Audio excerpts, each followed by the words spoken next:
Hello, everyone. I am Melissa Forziat. I'm a keynote speaker, and I'm a host of this Halt and Catch Fire rewatch podcast. Now, when I speak, my topic is something that I call Take the Doughnut, which for me is a way of saying carpe diem, go after the things that you want in life. Something that I wanted to do this year was rewatch the show Halt and Catch Fire and actually talk about it with other people and get more perspectives on the show. And so I started doing these interviews to really capture different perspectives into the show. Now, this is a different one, and this is a special one because for this conversation, the game industry is an important feature of a few of the seasons of the show Halt and Catch Fire. And I thought it would be really interesting to talk with women in this industry to get their perspective on the industry. Now, for those of you who have not seen the show Halt and Catch Fire, we're going to keep this spoiler free and hopefully pique your interest so that you want to watch the show later. And for those of you who know the show, but who aren't familiar with the stories of women in gaming, this is a great chance for you to get to know what some of the real life people in this industry have experienced.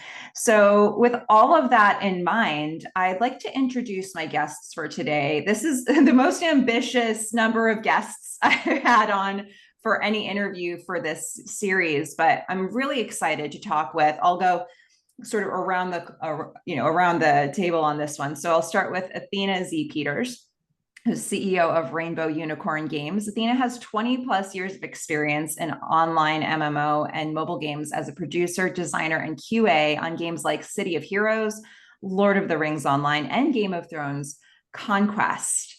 Next up on my screen, I have Sandy Chen, who's a writer and game designer consultant and has over 20 years in the industry as well. She's 2020 Women in Games Global Hall of Fame winner and nominated for Writer Guild of America Award for The Witcher. Also has a Grammy nomination. And then last but certainly not least, got Janet Gilbert, who's currently working at Praxis Labs, which is a non-game company making gamified DEI and HR training experiences. She joined the industry in 2001, so also has more than 20 years of experience in this industry. British game companies were where she started earlier in her career, mostly mobile games, and then Unity Dev in the USA for later in her career, including teaching Unity as an adjunct at NYU. So first of all, I just want to say welcome to all of you. Thank you so much for being here. Thank you. Happy to be here. Thanks. So we're going to try to do a panel discussion with this, and I wanted to really keep the focus on you. So I just have a handful of questions that I wanted to ask. And, in the spirit of also getting people excited about this show, I'll give a little bit of background here to start. So the show Halt and Catch Fire tells a story of a team of main characters who all have different technical skill sets. They're at the forefront of a bunch of major technical advancements from 1983 to 1994, starting with PCs to community game and chat forums to antivirus software to the World Wide Web itself. And then one character, who's a woman named Cameron, is a genius coder, and she has a passion for developing games. And that really starts in earnest in season 2, that you see more plot around that, but all the way through season 4 as well. So I wanted to throw this question to all of you to start with. How did your own interest in games begin? And maybe I'll start with Athena up at the top there. Yeah, sure. So my interest in games really began in elementary school. So we just about second grade for me, we actually got computer labs. So those old Apple computers that were all just the orange screen text, right? And one of the things in the computer lab that we would get if we finished the math program or whatever they had us do, we would have time to play Oregon Trail, which I became obsessed with. And so it became just I would do all I could to get all my work done so that I would get more time playing this game on the computer. After that, we had Nintendos in our house when I was a kid, so lots of Super Mario Brothers and actually Monopoly I played a lot because it was my favorite board game, but my family wouldn't play with me much. So I would play by myself on the Nintendo against the AI, which was really like a lot of my childhood memories. And then I got like my own PC when I went off to college. I actually got very into EverQuest at that time, which was one of the early MMOs. And that's actually what spurred me to join the games industry. I was a theater major of all things, but I decided I didn't actually want to go into theater as my career. I wanted a 9 to 5 job. And I thought about what else do I do when I'm not in the theater? And it was play video games. So that became my career instead. So now I do kind of both, but yeah.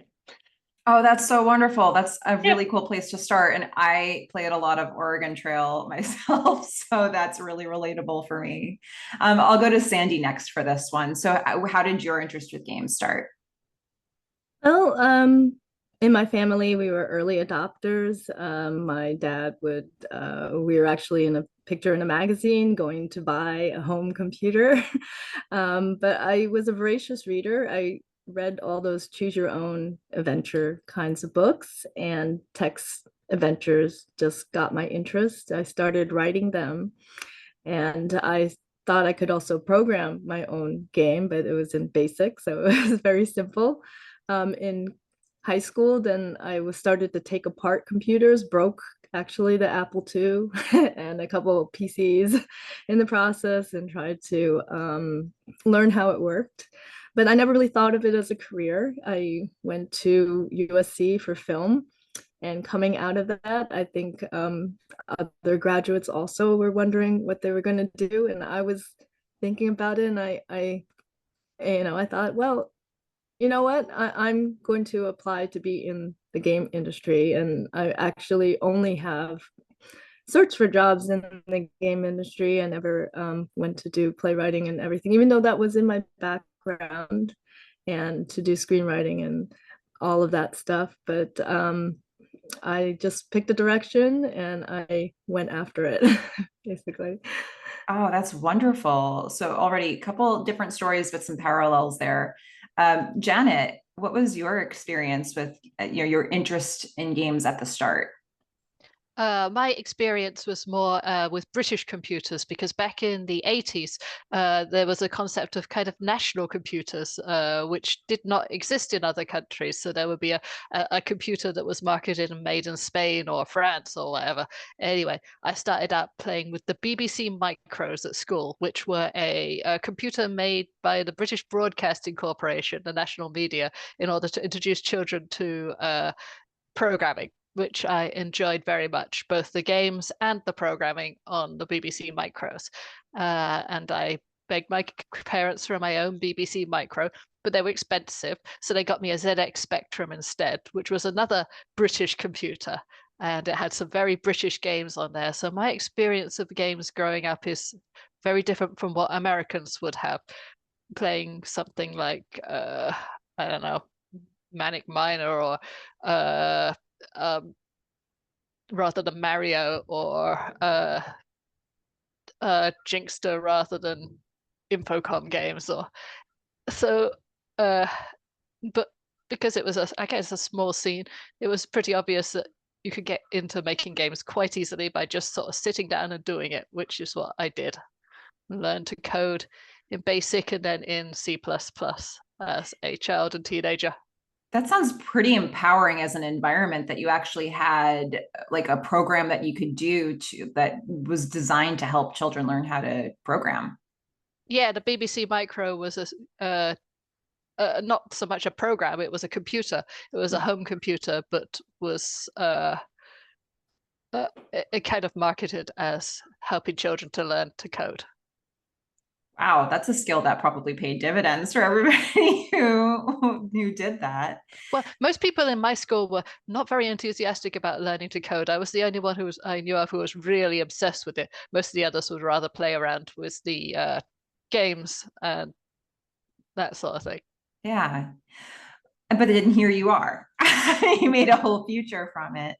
So in this show, we're going to see characters, and it's not always in a specific plot, but we'll see characters play a variety of different games over that period of the 80s and 90s. So we'll see games like Adventure, Pong, Tank Battle, Duck Hunt, Super Mario Brothers, also Super Mario Kart during the series at various points.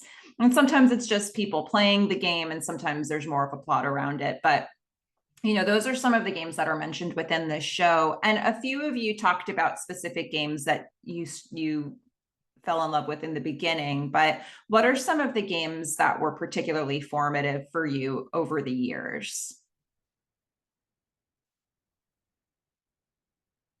And I'll jump in with Athena there. Yeah, sure. I would say one of the first ones that really sticks out to me, that was like a PC game, that we had like one PC in the house that we all shared right together, when I was growing up.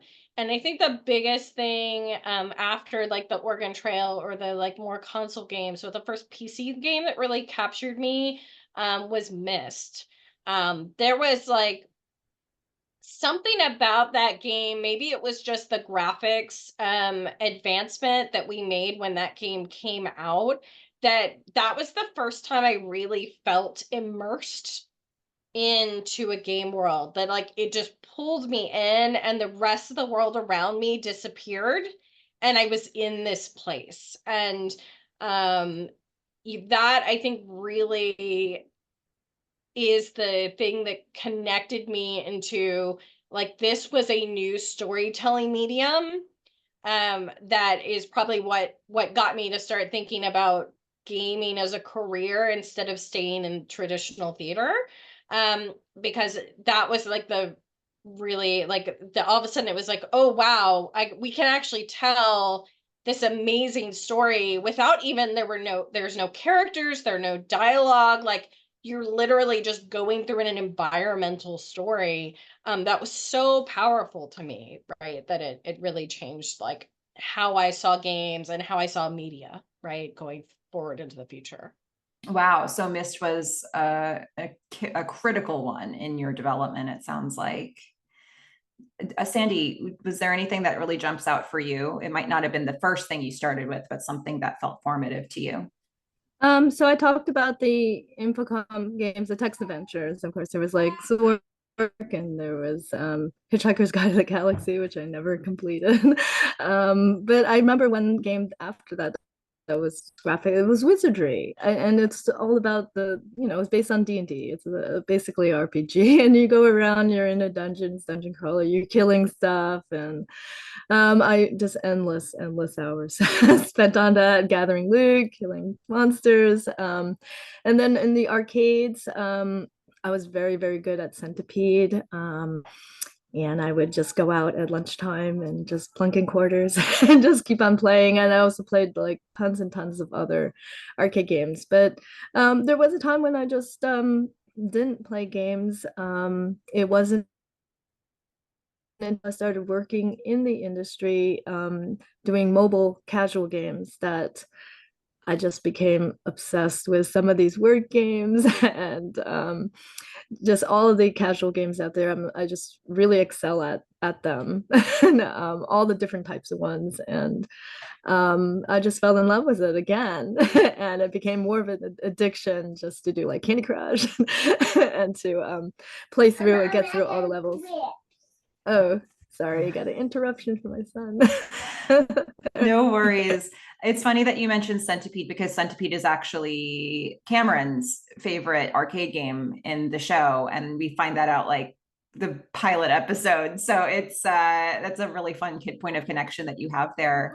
Janet, what games were formative for you? I think roguelike games in general. When I was young, I played Moria, which was a precursor to Angband, and later on I got addicted to NetHack and Add-on, and now roguelikes are RPGs that are generated randomly each time. So every time you play, they are completely different, based on some general rules. And I find that very addictive, to play them over and over again, each time different. At the moment, I'm really into Slay the Spire, a more modern roguelike. So I would love to work on a game like that one day. Oh, that's amazing. Just for the sake of me sharing my own story, King's Quest was a major one for me. Just the world that they built in all of those different series was incredible.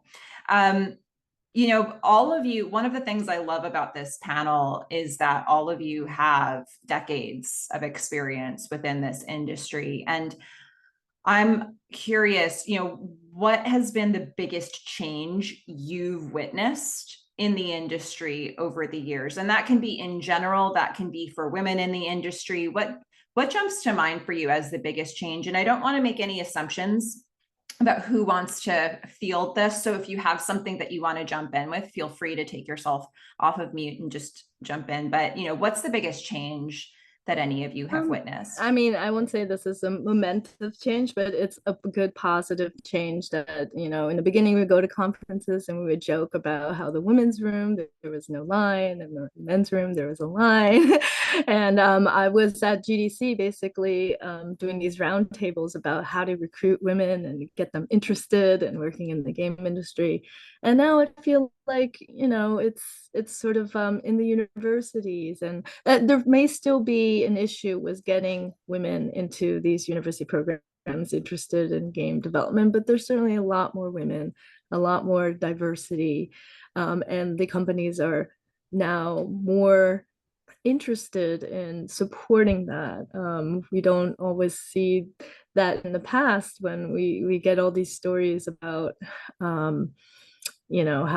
how they went to strip joints and they did this. And so I think that as the companies become more global, they're going to adopt more professionalism and try to be more in standard with other tech companies.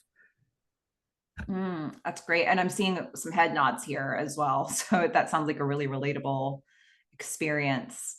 Does anybody else want to jump in with that? What's the biggest change you've all seen in the industry? Yeah, I was gonna, Sandy, very similar to Sandy, right? A lot of that, right? I don't feel as alone anymore as I did back when I first started, which is really nice. But I think I think in addition to that, what I love is that I feel like there's so many more options now as a game player, but then also as a game creator. Like back when, I first joined the industry, it was very limited and, what studios were even available to work in and what types of games that we could build, right? It was still so tiny and then innovation was very limited. And now like there's so many studios, there's so many different types of games, right? Like I don't have to just focus on console games or just PC games. Now I have like, mobile options, VR, still have console and PC, but even like options within that. Is it web? Is it Web3? Is it right? Like there's like all of the and every day something new comes up to where like there's no limitation in how we can even conceive of games and build them, which is really exciting, right? I love that we're no longer pigeonholed, right? Back when I first decided to get in the games industry, I had to think about what studios are specifically in the town I live in and then hope that I can get into that studio. Now I can work for and with anybody worldwide, which is just amazing possibility wise when you think of the difference 20 years makes, right? Oh, that's incredible. Janet, your background crosses a couple different countries, it sounds like. So, what is the change that you've seen that really strikes you? Yeah, there are a lot more women developers now. The whole Unity team at my current workplace is all female, but it's not a big team. That's 3 people. But that's more than in the companies I started out at. The very first company I worked in, which was Sony Computer Entertainment, had 1 woman apart from me in the entire building. So, and she was the human resources person. So things are getting a lot more equal in that way now. One thing related to Halt and Catch Fire is that no one really remarked on Cameron being female. But in reality, I think they would have been constantly talking about it because they were when I started. Mm. And I think even in this show, I don't know if they necessarily knew that Cameron would be a female character when they were casting. So, like, I think that's part of the reason why that's not a lot in the script that's like making a big deal out of her being a woman. She's just a character. But she represents something. And I think, you know, particularly as she talks about some of her idols later, that becomes a bigger deal. You know, one of the questions that I have related to Halt and Catch Fire, we see now, I don't know if this is something you all have experience with, but I imagine you have at least tangential experience. In the show, we see women trying to find success in the venture capital landscape in the 80s and 90s, especially as they're trying to get some of their ideas and even games across the line. So I'm curious if you know much about how the funding landscape has changed for women in your industry since, you know, since you've been involved in it. Does anybody have any experience with that? I'm in the middle of fundraising right now. I would love to say it's changed. And that I think is one of those things that I feel like we're still very much stuck in the mud with. You know, even like recent numbers say that only 2% of female founded companies get VC backing. Like it's just, it's still really hard out there. You know, and just in my personal experience, right, when I'm going out and I'm pitching constantly, I think, you know, one of the things that I'm pitching my company is like, we're building games for women, right? And but when the people who hold the purse strings are not that market, they have a hard time seeing why the market wants what you're presenting because they can't identify with that. And that it continues to be a problem that we have right now. Like, while we've seen a lot more women in the industry, we've seen a lot more, like, we're working with each other, we're building, you know, there are more game options for women. When it comes to the top of the heap, that is still very much a men's room, right? And until we see that changed, it's gonna be right. That's really the next thing we have to like kind of fix before we see true equality across the board.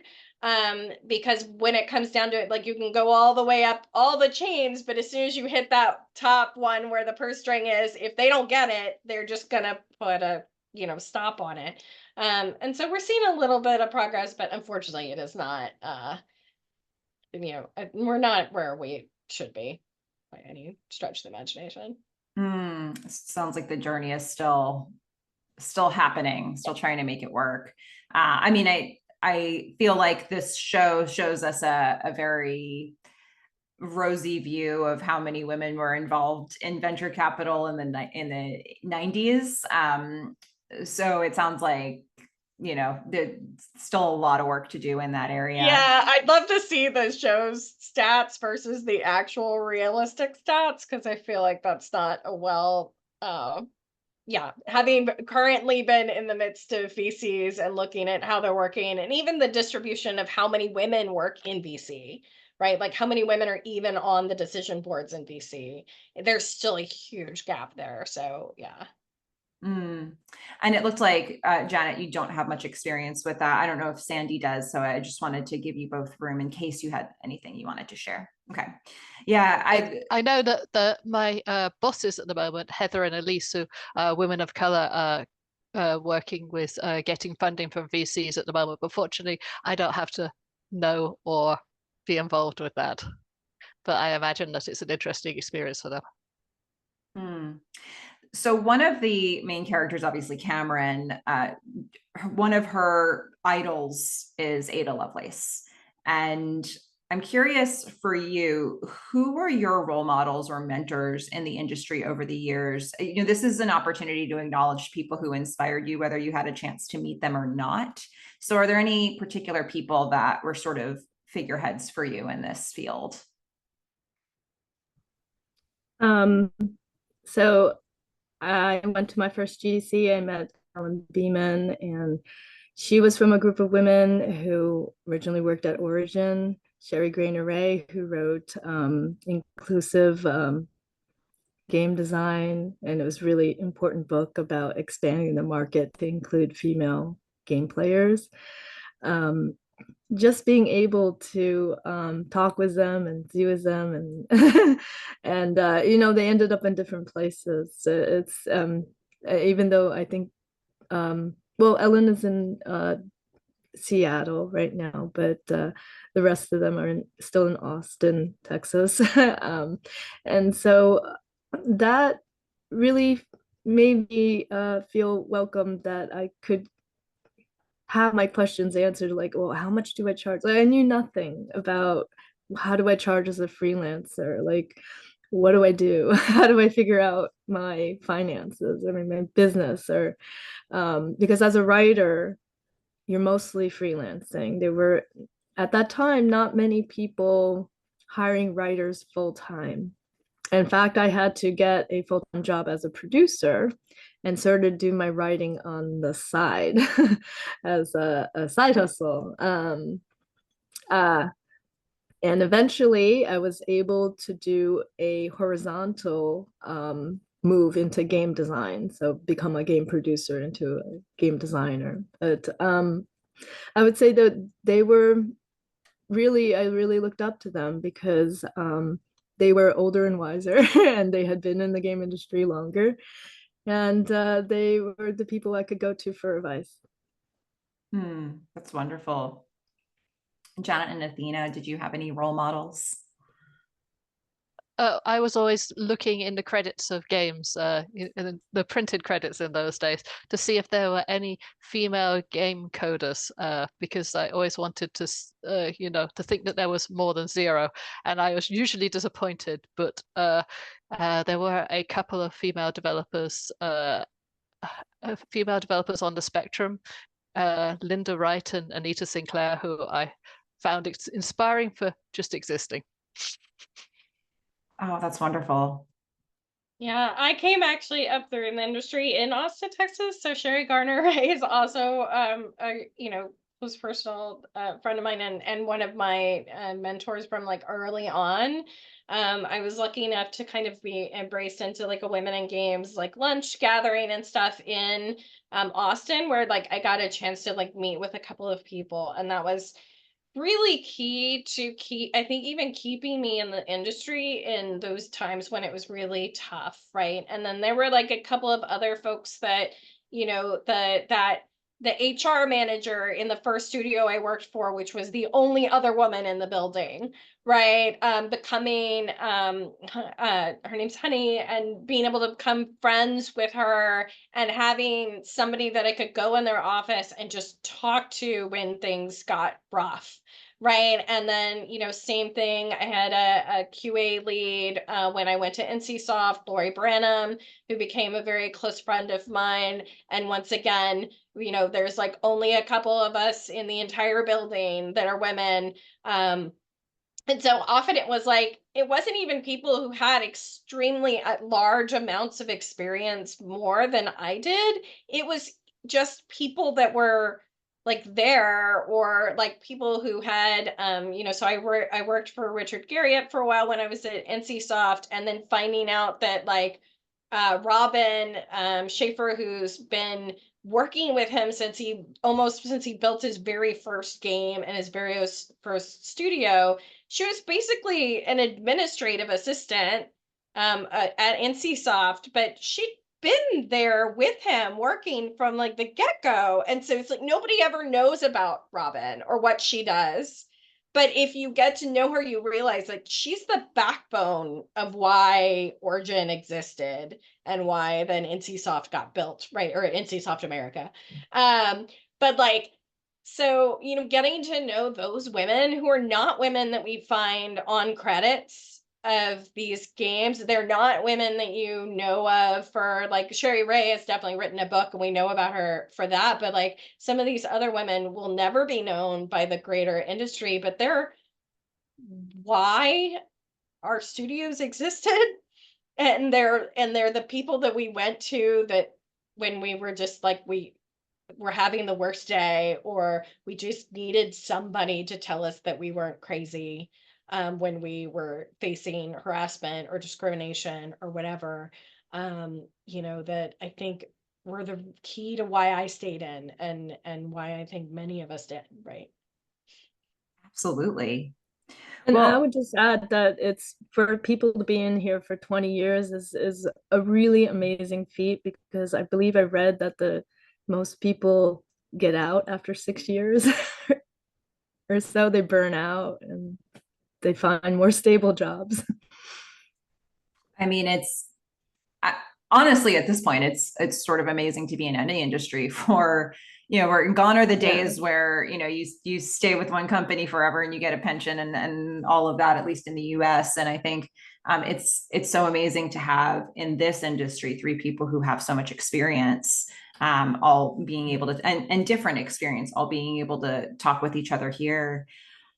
What are your hopes for the future of women in games? Where do you want this to go? I mean, I would love to see more women-owned game companies. I think we have a different perspective. We may make different types of games. Um, I mean, I hope there will be VCs that will back that. And um, I'm constantly amazed what's coming out of the indie sector, and I would like to see some of those games get more publicity and become more widespread and known. So I think there is a lot of innovation, a lot of excitement, but in terms of being household games, I mean, I don't, if you asked find a female game developer, I wonder whose name would pop up in just if you would just ask people.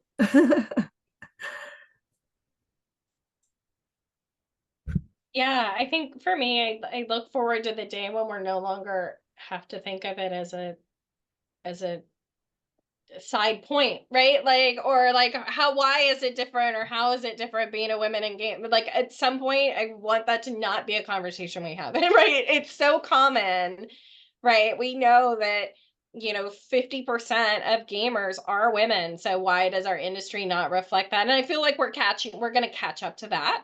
Right. And that's the thing I most look forward to. I look forward to like my kids' generation when they get into, their careers, that it's no longer like there's just such a wide, gender diversity, that it's no longer even a question, right? That we don't watch shows like Halt and Catch Fire and be like, oh, there's only one woman here. That would be weird. Like I want us to watch those shows and be like, that's weird. Why does that look like that, right?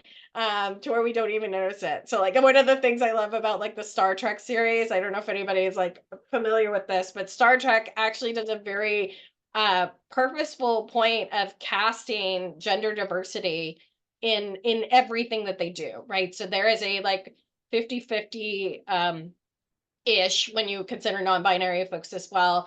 But like diversity of their casting, so that when you look at scenes or whatever, you're actually seeing a very balanced scene, and it doesn't even seem odd, right? Until you actually think about it in comparison to other programs. And so like I look forward to the day when we get to that point in our industry as well. Absolutely. Janet, what are your hopes for the future? Uh, my daughter is a big fan of a game called Roblox, and one of the things that interests me about this game is it comes with a construction set and editor, which children can make their own games in Roblox, which I find could be a huge gateway into game development for girls, since there are so many girl appeal games on Roblox. All the little girls I know play it, and I wonder how many of them will get into making games. I looked into one of the games that my daughter really liked, and I found that it was originally developed by a teenage girl, and that was very inspiring to me. So maybe girls can get into the industry from a different way. And that really ties in with how you found it to begin with, too, I think, based on some of your prior experience that you shared with us.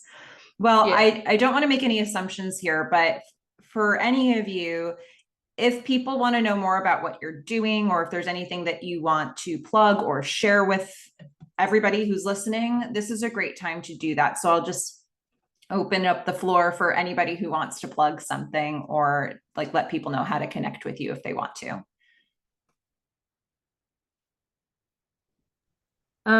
So you can find me on Twitter. I have a website, sandychan.com. I used to write a blog that I haven't updated in a very long time, but I would like to.